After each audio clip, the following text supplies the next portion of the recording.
Hello, everybody, and welcome to the Hope TV. What a privilege, and we're honored that you've tuned in today. And man, thank you. Thank you for being a part. You've tuned in to get a daily dose of hope, and I'm E. Dewey Smith. I am the chief hope dealer here at the Hope TV, and it's so excited you tuned in. So everybody who's watching today, whether it be Apple TV, Roku, Twitch, Amazon, Fire TV, YouTube, Facebook, Instagram Live, edewissmith.org, hohatl.org, or thehopetv.com. Thank you for tuning in. It's a privilege and a blessing to have you here with us. We started Hope TV March of 2020, and I was in front of this computer all the time, and under the boys be like, "Will you used please?" to be in front of it all the time. Well, okay. Well, anyway, we first got started. It's gotten better now. Yeah, but she's right. But I mean, and we had no idea 14 months ago. Nobody thought we'd be still doing this 14 months later. But by the grace of God, people all over the world have said Hope TV has helped them get through the pandemic. I hear it all the time. People just really watch it every day. We have 32 programs now we're offering. So if you want to watch what's happening every day, just go to thehopetv.com and you can watch it live right there through and see all of our programming. So thank y'all for being a part. How you feel about how we've been going strong with this whole piece? How you feel about it? Well, I think it's been a blessing to us, just like it has been to others. Yeah, it's been a lot of fun asking Right. questions and hearing people talk and tell their experiences and just get a chance to get insight and get wisdom from people about life, about relationships. Whether you're married, single, whether you divorced, getting divorced, just about trying to be healthy and trying to and Enjoy have peace. life. Yeah, so it's been helpful. It's been very positive, and we're grateful to you. So listen, if you're watching today through a platform that will allow you to subscribe, to like, to comment, or to share, why don't you take that moment and do it now? Listen, when you subscribe, you can get notifications. Every time new content is uploaded, you can get it. You come right to your phone, you can see, you can log right in and watch it because some good stuff for married couples, singles, men, women, older people, younger people, children, comedy, mental health, business owners. Every day you can work out with us from Monday through Saturdays at 8:30. We got trainers that work out, so all kinds of programs. So subscribe, you can get notifications. And then when you like and comment, that's very, very helpful. Thanks to everybody who sent us comments last week and questions last week and hit that like button. It helps us with our algorithms and our social media engagements. So thank you. Please hit it. That helps us to spread for our advertisers. And then last but not least, please share that link. If you're watching on Facebook, you can have a watch party, share the link with somebody. If you're watching through, you can send the website link. You can send the YouTube link. Share that link because it helps us to grow it. And today's gonna be fun. Last week we had a wonderful time. We had a great couple that we love and respect, and they blessed us with part one. If you missed part one last week, you need to go back and watch everything last week because it's very insightful, very helpful. We want to welcome back to Marriage Matters, to this show, Pastor Don and Lonnie Burse. What's going on, fam? Welcome. Hello. Welcome back.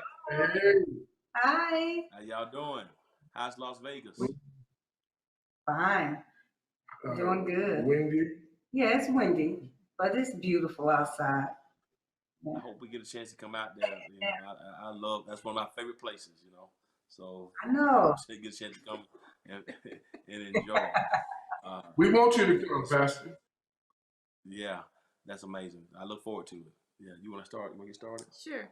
So when we ended last week, we were talking about the children, and you thought that you having 4 children would be a hindrance to you, finding someone else after your husband passed. So I want to talk about first of all, how old were the children when you guys started dating? How old were they? Okay, let me see. I think Ahmad was 6, 7. I think Ahmad was 7. And then just work your way backwards. 7. I think Lamel was about 8. The girls were in high school. I don't quite remember quite their age, but they were in high school. And I was really leery in bringing someone in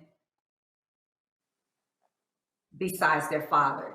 And again, I was raised with a stepfather, so, and he was not the best stepfather. So I was kind of a little leery about stepfathers. And I didn't let, I don't think, Pastor Don, I don't think you met the kids for what? A long time. Yeah, it was a while, it was some months. And I talked to the girls about him, and because they knew that I was laughing all the time, talking on the phone, and like, wow, Mom, you all happy and glowing, and you know, and so, and finally we sat and I said, I would like you guys to meet Pastor Don. And they was like, okay. And so we set a dinner date Mm-hmm. that we can all, and it was just, we just went to like, was it Chili's? Mm-hmm. It was Chili's.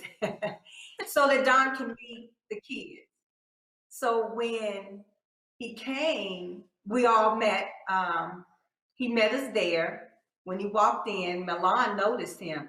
Oh, you're the one at my dad's funeral.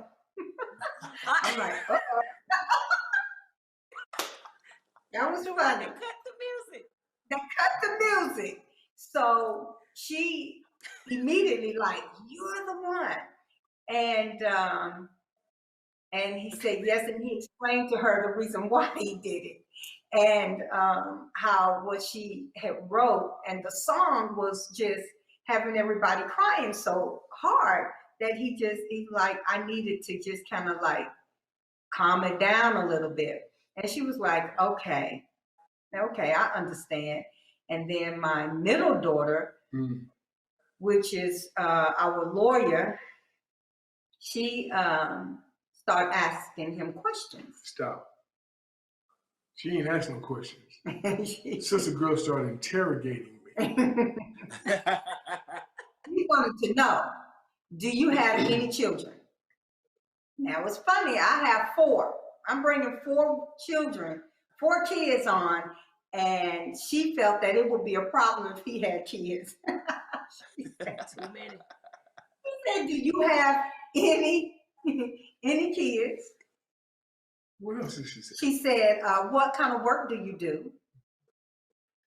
And can you take care of yourself? Yes.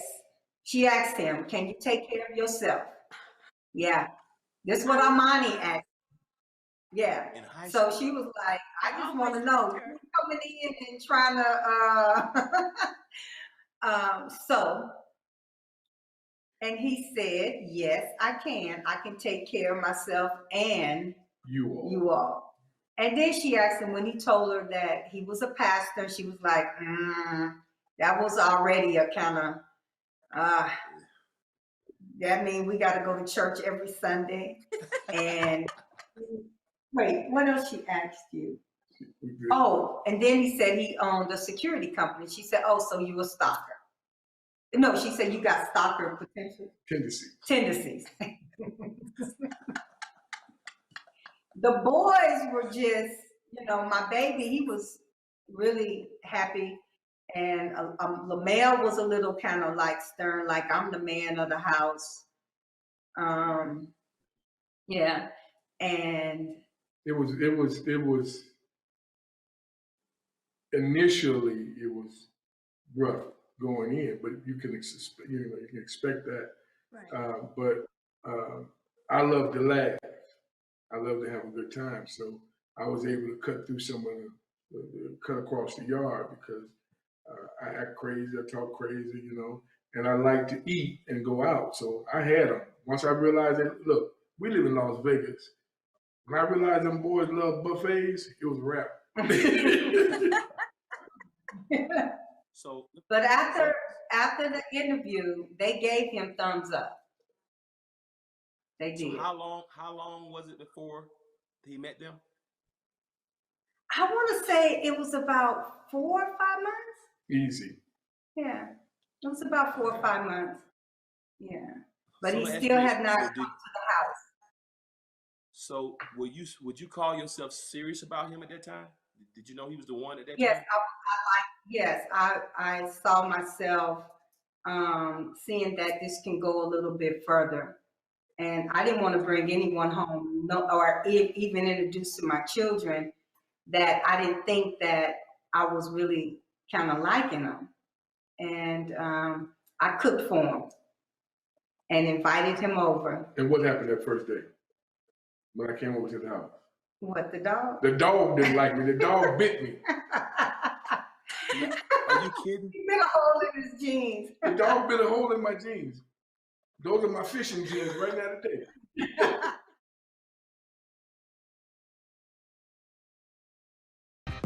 I work in the #1 cable news network in the #1 market in the nation, and I'm the only full-time African-American woman in my newsroom. Being inspired is really saying that at the end of the day, no matter what's happening in my world or around me, it's bigger than me.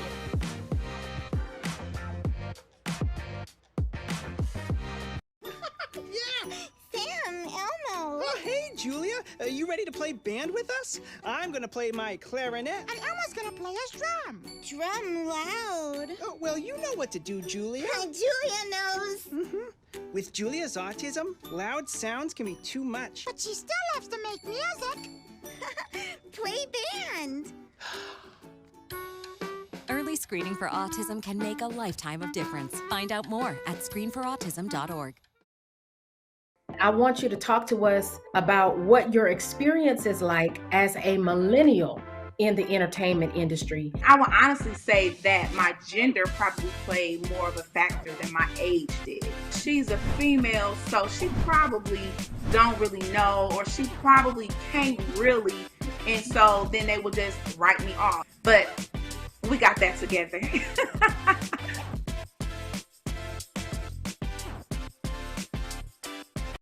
It was one thing that I knew that in our talking, and Don, he was so easy to talk to, and I knew that I needed to be honest out the gate. And I knew that when our first dinner date, the first thing I told him is that we have to be honest with each other. My past is in the grave. His wasn't. So, and anything, and not my past, my husband, but I still had a past. And honesty was going to be our thing that will get us through anything. And what will be honesty. And that was our first beginning.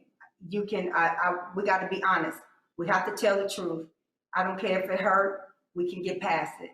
The truth stands alone. And that's what we based our relationship on, was the truth and honesty. So Birch, when did you know that you wanted to meet the kids? Well, I wanted to see what I potentially was going to be dealing with.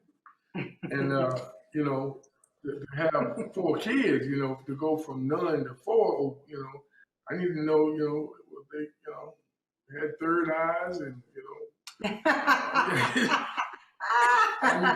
How manageable they were. I want to see how manageable they, because I don't like disrespectful children. Now that I don't. I mean, I got a real serious problem with that.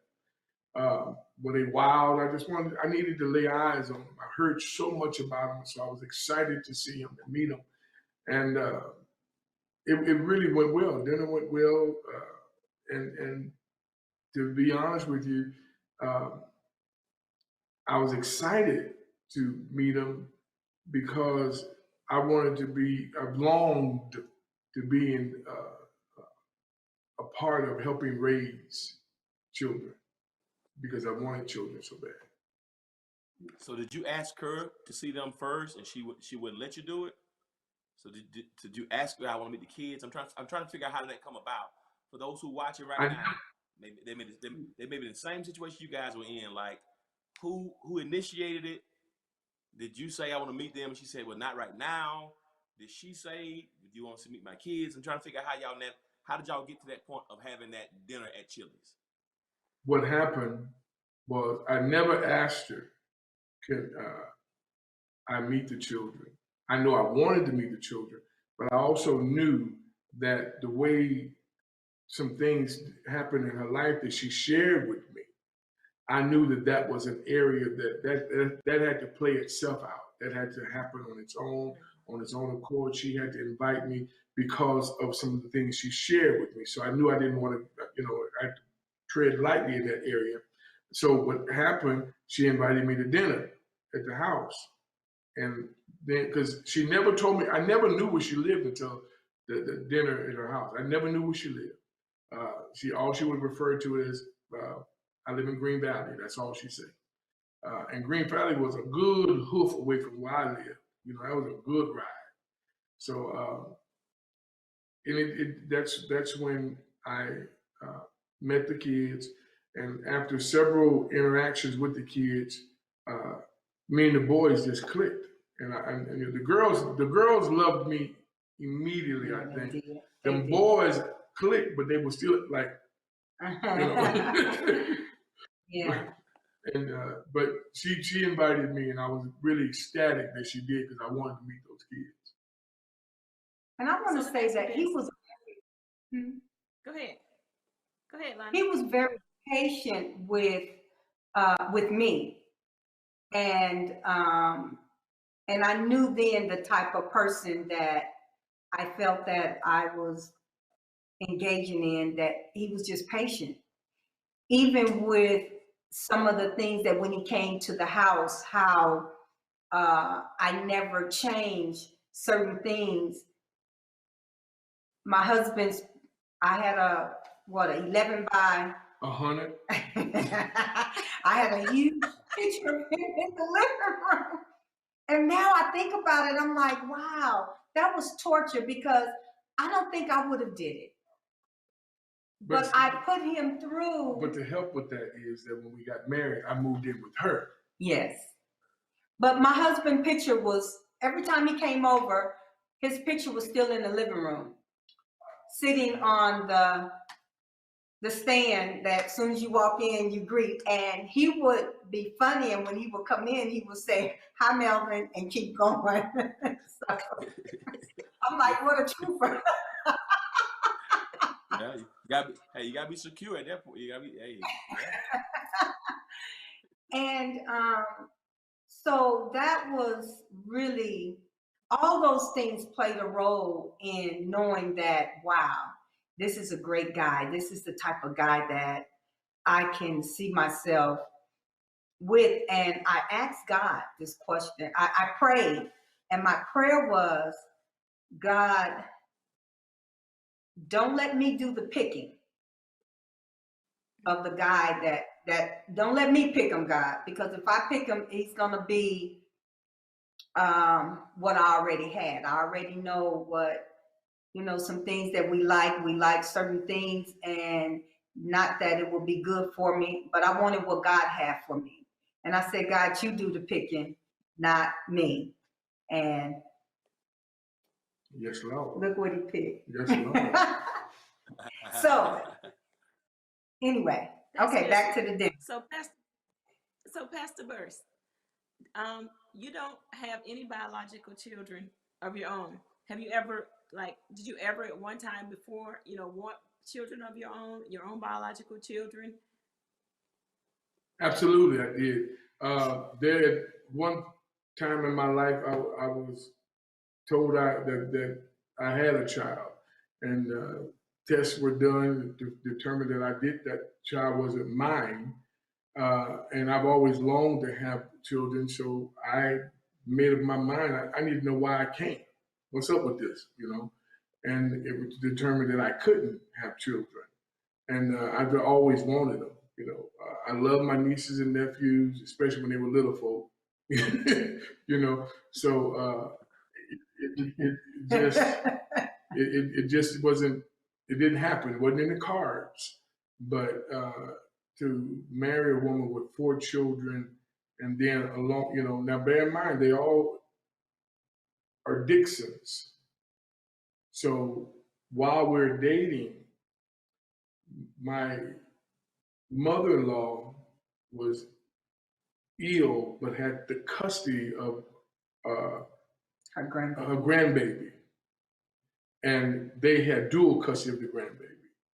And of course, my mother-in-law passed, so now she has custody of this beautiful little baby that I didn't think was so beautiful when I first met her, because she was just. I'm trying to get my Mac on. This little snotty nose fat little girl keep pulling on my work pants. You know, I can't go back to work dirty. Leave me alone. So, but by the third or fourth trip, I fell in love with that little baby.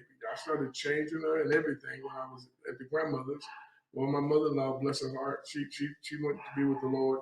Now she has this baby full time, and me and that baby, that was my baby. That was my baby, and we adopted her, and now that little baby got my name. So I got a burst in the game now, you know. So my home is Dixon Burst. Right. Right. That's wonderful. So she is what, 15 now, right? 15. Yes, Lord. That's crazy. Yeah. Wow. She was 2 years old She when was a baby. She was a baby when we met. Baby. Yeah. Wow. Baby. So now. Are you guys looking forward to the empty nest that's going to be coming in the next 3 to 4 years? At one point, I was not, because I love them being around me. I love the family. I love my kids, but I'm looking forward to us kind of traveling and resting. But I think I am looking forward to it. You know, and we grind hard. We both do. Yeah. We grind really, really hard. And, you know, people ask a lot of times, how do y'all do it? But it's such a routine. But we have a 10-year plan. And so we're going to work hard now to that 10-year plan. And then we can put it on, God will, so we stay healthy, you know. Right. We can put it on cruise, and we don't have to look for babysitters, and we ain't got to take the dog to the dog in daycare and all that. No, we get in the ride and give me some sunflower seeds and we ride. Let's ride. Yes. That's what we're looking forward to. So now that's the family side. So that's how the family, you guys got together. So now I want to go to the ministry side, because you're a pastor. You get married, you're bringing in a young lady, you saying this is going to be my wife. She has 4 children. How did all of that take place? Let me hear both sides of the story. Go ahead, babe. Okay. Well, when I went to One Body in Christ, his ex-wife was still there. She never left the church. So right there, when I used to visit every first Sunday, and I would just assess the church, and I'm looking, nobody knew who I was. And I'm just looking around, and I'm like, wow, I come from Kojic. One Body in Christ is a non-denomination / Baptist. So that was different. So I felt like I was a little out of place a little bit. So, but when he would come to my church, he wanted to be known who I was to him. But I was, he didn't say much about me and One Body. But I told him, I said, well, let's do this. You will not get up and say anything about me anywhere until you first announce me at your church. Introduce me to your church. Did I say that? Yes. Okay. Okay, and how did you do that, Pastor? So what happened? Come on. He was scared. That ex-wife was still there, so he was It's scared. hot in here. He was nervous. He didn't know what was going to happen. Drink some more water, man. Drink some water.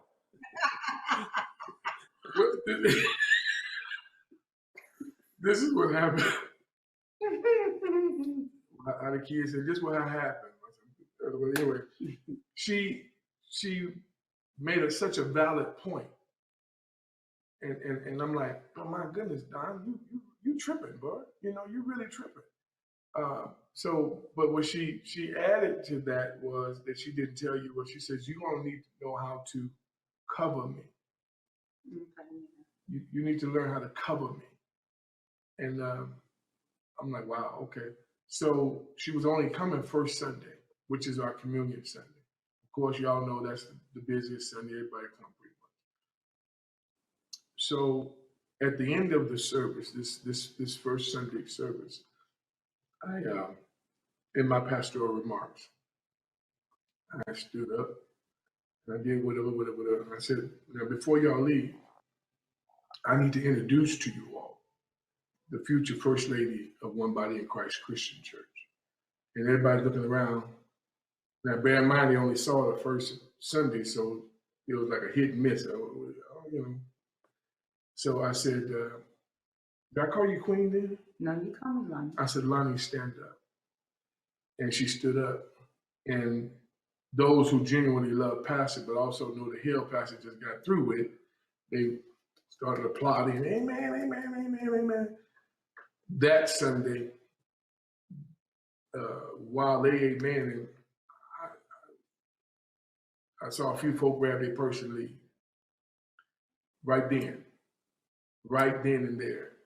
So then I preached March the 16th. So I preached on March 16th.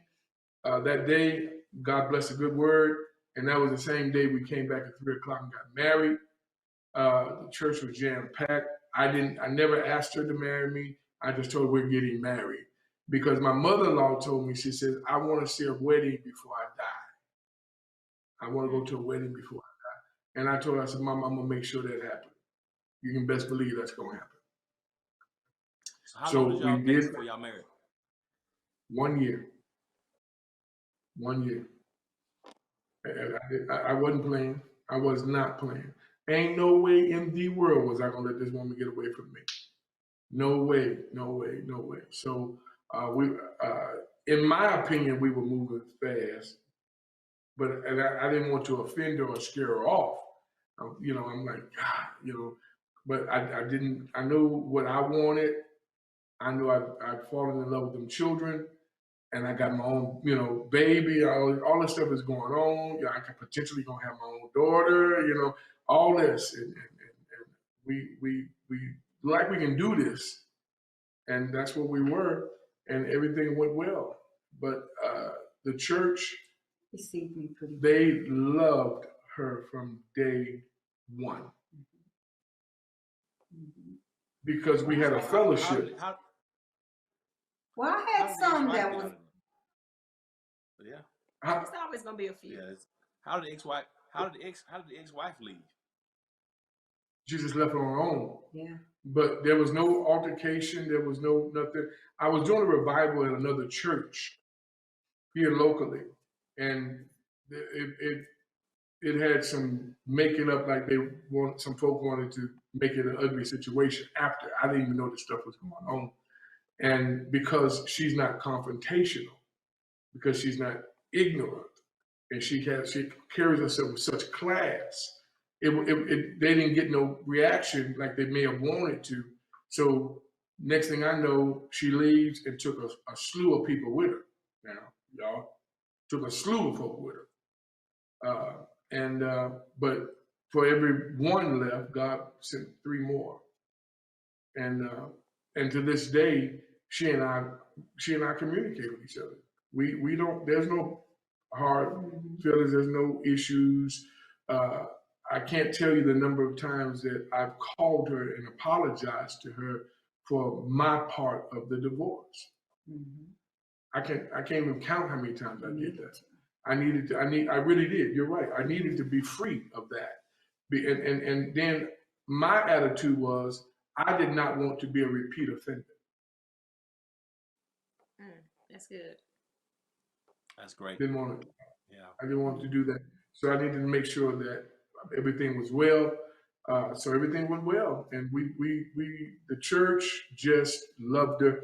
I was getting ready to allude to that we had a fellowship after church one Sunday, and on a norm, they weren't used to seeing the first lady roll up her sleeve, take off her high heel, a 3-inch or whatever pumps, and put on them flat things and go out there and serve food, sweep the floor, dump the trash. They wouldn't. So they really fell in love with it. They was like, oh my gosh, are you kidding me? The first lady doing this? And as time went on, she became the director of the women's, and a conference developed out of it that was already going, by the way, and she took it and ran with it. Just made it. It's hot. Just made it hot. Oh wait, hold on now, baby. You really making me look all good and everything. I remember telling him that I know I'm first lady. I don't sing.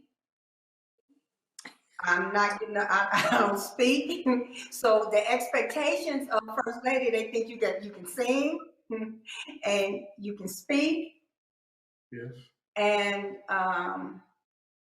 it's just some things that I wasn't comfortable doing, but as time went, I began to speak. Yeah. But now give me some. I wouldn't let her be lazy. No, you wouldn't. I wouldn't let her be lazy because I knew, come on. I just see all the potential in you. I know you preach every day behind a chair at the beauty salon. That was my comfort place. Come on. So behind the chair. Long story short, she wound up getting an office, getting a staff. She wound up our women's conference, being the head of the conference. Nice, yeah. Oh no, I wasn't gonna let that happen. Got a little reserved parking space, all that. Let's go to work.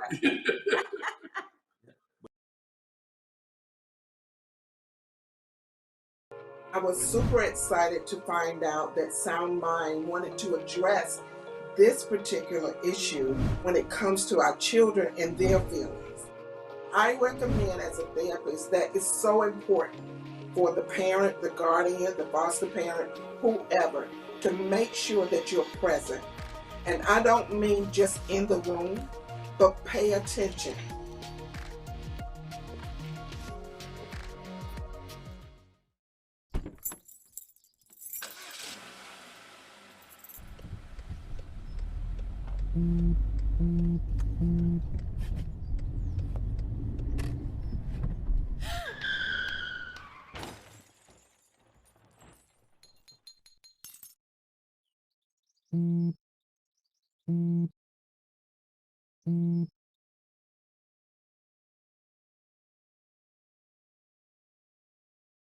Is real estate really that important when it comes to financial freedom and building wealth? Yes, more people, especially when they're younger, need to know the value of owning real estate. We need to own something and build equity for ourselves and for, the generations that come after us. So the answer to that question for me is a yes, a solid yes. Let me ask this one last question to both of you. Well, shoot, we got so much. Tell us a couple things. Number one, Lana, you're in business. Bursch, you're in business. Tell us about your business, and I want to know how y'all navigate the church and business, and family, and the family, and find time for each other. So tell us about your business, and then Bursch, tell us about your businesses, and then how do y'all navigate church, business, family, and each other? Okay. Well, I've been doing hair for 40 years. So that was first. I knew how to do that. I knew how to work in the salon and then come home and do what I had to do at home. But at the church was an added. So it was a little difficult, but I worked it out because I can still yet kind of change my days or my time at the salon. So it worked out pretty good. I was comfortable in multitasking in that area. opposed to, and then Don, he don't sleep. So he's up all night. How you gonna sleep? I can't make money sleep. I didn't know that that the phone never cuts off. So that was new for me, that his cell phone is on 24 hours. So he get a phone call at 2, 3 o'clock in the morning, and that was a little, I'm like, do the phone go off sometime? And it was either the church or the security. And so, yeah, that was. Well, you were so open, Dave. You were so flexible. That's what really blessed me when it came to standing over 10, 15 heads or 13 heads a day. And then, I didn't know where she got the energy from. She would come to Bible study. She would come to prayer meeting. She would be there. She was so flexible. And that just blessed my heart. I'm like, my gosh, I got a winner here, man. I got a fighter. I got a trooper. I got a soldier. Let's do this, man. And far as the security business, let's talk about that one. The security business, my primary clientele was public housing. So I was in the hood dealing with roughnecks, gangsters, drugs, the whole 9 yards. And I try to deal with them almost like I deal with everything. I go in hard, then we let up off of them. I would go in hard, try to clean it up, then I would go say, okay, fellas, this is why we do what we do, and get a rapport with them. And it was very taxing because of the locations. I had to be careful everywhere I went. Everywhere I went. I mean, you just don't, you walk around here like you in La La Land somewhere, because somebody, you just sent his runner to prison. You just shut down his stash house. You ain't walking through, no. So once I got off the streets, working the streets, I was able to find people to run it, and I could run it from afar. I can assist from afar because of the mandate that was on me at the church. And it started to work out. And then after we got that under control, then she and I birthed another business together that she was supposed to help me with.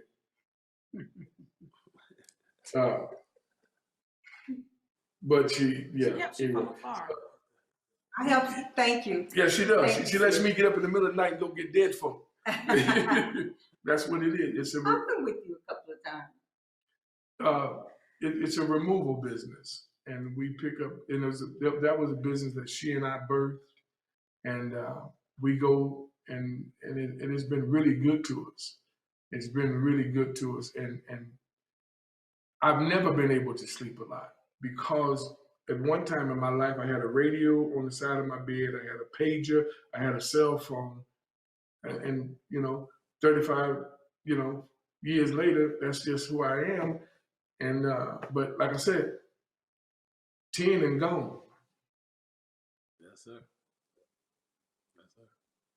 So tell us this next question. Andrea, she asked everybody this question. How do you navigate the rough times? It's beautiful, and as much as you've accomplished, and as beautiful as your relationship is, as beautiful as you are as individuals, how do you navigate and get through those rough times? Communication. That's it. We talk about everything. It's communication. It's times that sometimes I won't say anything. I kind of like shut down and get silent. And I'm like, it's bothering me, and we need to talk about it. And we will get in the car, and that's my place of comfort. And I'm like, let's take a ride. Let's go riding. And when I say let's go riding, okay, she want to talk. And we end up getting in the car, letting the windows down, and put some music on, and we talk. I air out, I tell him how I feel. Even what I don't want to say, I say it anyway, and we talk about it. And we come to a place of, if I hurt his feelings, he would tell me, and I would tell him he hurt mine. And it's just a communication. And when we come back home, I think one time we got into one argument, and I got in my car. I'm like, I'm leaving. I got in my car. He got in his car. We backed out the driveway. He went one way, I went the other way, and we made a complete circle and ended up back in the driveway. Because I figured out, I'm like, where am I going? I didn't want to go to my mother's house. Where am I going? I need to. And he said the same thing, and we ended up getting in one car, driving and airing it out. And that's how we find out that this is how we're gonna solve issues. We're gonna talk about this, and we can't let it go. And he know that when I get quiet, That is you summed that up. That was perfect. That was beautiful, because that's really what we do. We, Pastor, as you know, we're in the business. We're in the business of talking, and communicating. We stand in front of people. We that's what we do. And I felt like, and this is the God honest truth, I felt like if I can stand for hours and hours and hours in front of folks, some that I know and some I don't know, and try to help them navigate through their situation, surely I can get in the car with my wife, and I can ride with my wife for a few minutes to resolve whatever issues we have. And that's what we do. And that's what we tell all couples that come to us. If I don't care what happens, you've got to know how to communicate with each other and be honest. No playing games. Mm-hmm. Be honest. But she tried me one time when we were dating. She tried me one time. She didn't try me no more. She tried me one time. She called me and said that somebody came in the salon and told her something about me. Now, this is during the dating stages. And we already airing everything out. We're already talking about our past and talking about who's who, what's what. And because I didn't want to walk in this church, and I need to know who's who. I don't want no surprises. And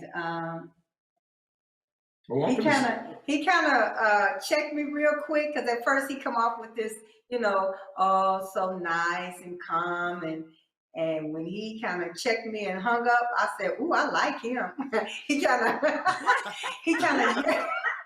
I'm like, that's what I'm talking about. That's what I wanted to see. I wanted to see that person that can, I guess, check me, get with me, instead of everything being okay, yes. And I didn't want a yes man. And when he did that, I was like, uh-oh, that's what I like. Bring it out. Listen. Ever since then, we've been good.